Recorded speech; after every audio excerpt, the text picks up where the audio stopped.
Hi people, We have a question for you. are you happy?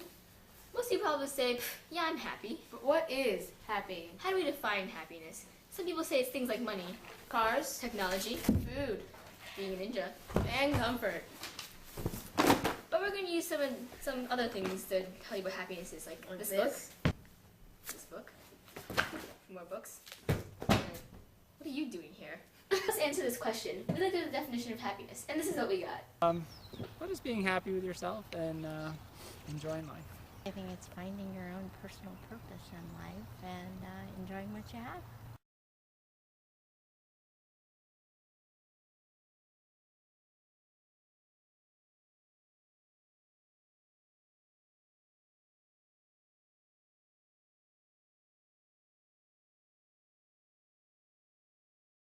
What are the chances of finding happiness? Holton tries a number of ways to find happiness, like hiring a prostitute, which he quickly regrets, smoking, and underage drinking, but none of them actually give him true happiness. He does, however, find happiness in children because of their innocence and their bluntness. We all try to find happiness in things like money, alcohol, and other stupid stuff, but none of them actually work, just like Holden. How does our view of the world affect our chances of finding happiness? Our views on the world will affect how we think about everything. In Holden's case, he's always feeling sad for everyone, and when he feels sad for people, he starts to feel depressed. How are you supposed to find happiness if all you're feeling is depressed and thinking of the world as a negative place? There were a few times when Holden had a positive view on things and was actually able to be happy for once. Like he realized that you have to just let kids grow up and do their own thing, and you can't hold them back forever. He finally had a positive view on things. He was able to find happiness for the first time in a long time. We all, as humans, need to think of the world as a positive place so we have the ability to find happiness instead of thinking negatively. What is the difference between happiness and contentment? In this book, Billy keeps saying he's happy, but he doesn't really seem that excited. He has no emotion behind his happiness. For example, when he's on Tralfamadore, Billy says he is as happy there as he was on Earth, but there's no passion behind his happiness. It's just contentment. One of the only times when Billy actually is happy is when he's making his little sci-fi fantasy world thingy. He has passion and he has excitement and he's happy about it. Does death oppose happiness? When Ely is in the concentration camps, he really isn't happy at all. One of the only two times that happy is mentioned in this story is when he knows he has escaped death. Night is a story filled with sad stuff.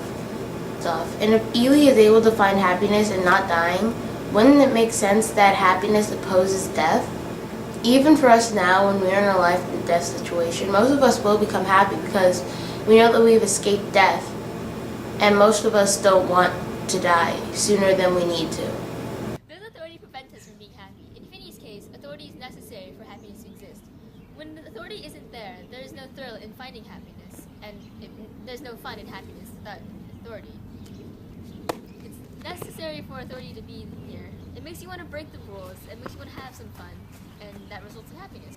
We should all be like Finney and try to enjoy ourselves a bit more, but without breaking the rules, because that would be bad. Really bad. Is there any true happiness in life? The misfit goes around killing people, but he doesn't do it for fun or anything, as he's constantly saying that there's no real pleasure in life. He does it just because. But we're pretty similar. We do things because we think they might do something, or we just do it just because, but they don't really do anything for us. Or maybe they'll just give us some sort of temporary happiness, but we don't ever find real happiness. Can there be happiness in death? Addie Barnard was able to find happiness in death because of the way she lived her life. Her father told us that the reason for her living was to stay dead a long time. And because of that, it kind of shaped the way she lived her life. Because of Ange and her family, she was glad to go and die, just like Cor noticed. In The Death of Ivan Illich, happiness is described as something pleasant. Ivan tries to find this pleasantness mainly by trying to get promotions, or building up a family, or playing bridge, or trying to impress his so-called friends at parties. He even extravagantly decorates his home, which ultimately leads to his death. But As he is dying, he begins to realize that instead of trying to find happiness in his life, all he's been doing is just running away from unpleasantness. He realizes he's actually led a very unhappy life instead of the happiness he was trying to achieve in his.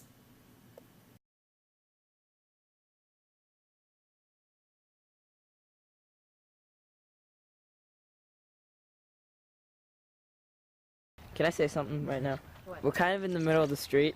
It's fine.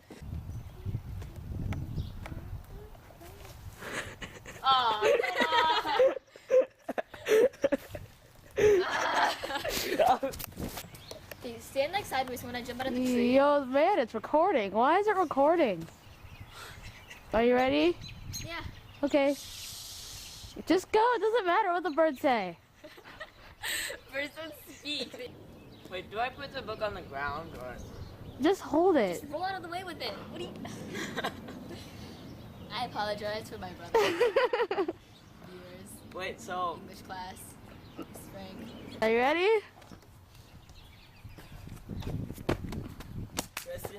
my head hurts though. That wasn't a fall. Yeah, that was more like I want to get out of this tree without killing myself. Will you catch me? No, gonna break me.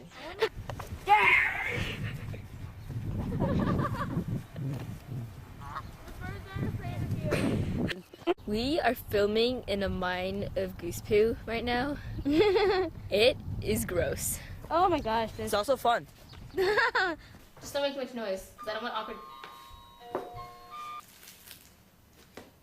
Okay, we'll be using books like this one, and this one, and this one, and this one. Wait, stop it. Read that. That's what I found. What does that chocolate keep disappearing?